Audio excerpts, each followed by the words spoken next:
So anyway, that what we just finished up was the what a standard project looks like coming out of with ASP.NET v.Next. One of the things, just to kind of go back to it, and because I didn't actually show you what any of the code looked like under the covers, it's because it's the same. So if you actually close these things down and start looking at the controllers, oh my gosh, it's a controller. Do you know what I'm saying? I mean, it's the same as what you'd have before, right? If you take a look at your views.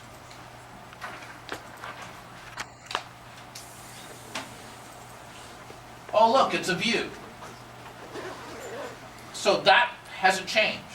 What's changed, the keys that they've moved is how you construct a project, how you compile a project, how you add stuff to a project, how you set up the configuration. Those are the things that have changed, right? The rest of the stuff has not. Okay? So I'm not going to anticipate a question that I had the last time I gave this presentation. There's no migration from old version to new version. Just going to ask. Yeah. I'm that guy. Okay? Microsoft has said they, unofficially, but in public, they've said we don't plan on doing that. We haven't supported MVC migration in the past. Right? We don't really have a reason to support it now. What they see possibly happening is, in most cases, migration consists of create yourself a project, copy over your models, your views, your controllers. Right? That's going to cover off 95% of your migration. It's possible that you might see some third-party tools. It's possible that Microsoft might come up with an unsupported, getting started migration. But the idea that you'd be able to do a full-on migration, including, because if you think about what a migration has to be, and this again goes back into, when we think of migrations, we might think of, oh, I just need it to mostly work. Yeah, if Microsoft has a migration, it has to work in all cases for all edge cases. So it has to find a way to convert my web config to a config.json and wire up the appropriate stuff. You know what I'm saying? So this is why you're not likely to get an official migration tool. Unofficial, possibly. Helper, sure. It's not really that hard if you wanted to do it yourself.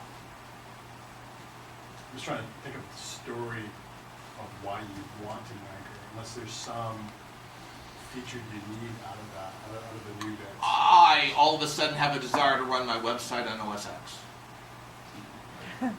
Because I'm already feeling the pull. There isn't. I mean, to be fair, the benefits that you get are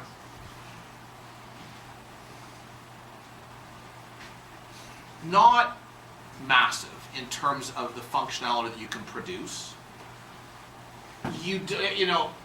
Okay, so the only thing I can think of is support from Microsoft, because they only support the frameworks to a certain year, but I think it's 10 years from now. Yeah. You know what I'm saying? I don't see that as being a massive issue.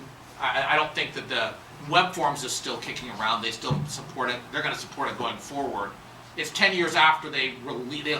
For 10 years after they last stopped supporting MVC. I think we're probably still fine. I don't think support's going to be an issue. What I can see is, if you're doing moderately sophisticated MVC applications, you're probably already starting to dabble in the grunt require.js Bower space. This provides built-in support for that. So I can see taking advantage of that. If you're not, and you don't need to, migration doesn't make a ton of sense to me. I don't see it as being a massive advantage at that level. But honestly, for commercial grade apps, you